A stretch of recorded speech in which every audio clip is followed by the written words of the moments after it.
На дворе в красном трико Цыжипов Богдан, 90 год рождения, мастер спорта международного класса, борьбой занимается 13 лет, тренируется под руководством мастера спорта Советского Союза Кирилла Болдаева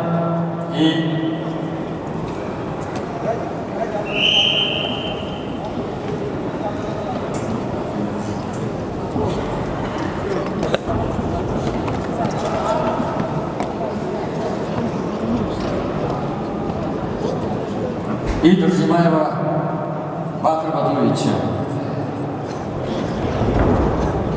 Богдан Цыжипов – надежда борцов тяжелой весовой категории Республики Бурятия Агинского округа.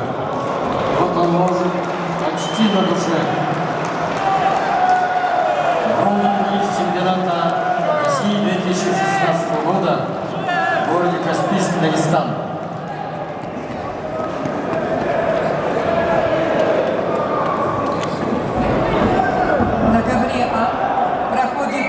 Восьмая финал борцов весовой категории до 79 килограмм. Победу на душе одержал Богдан Цыжипов.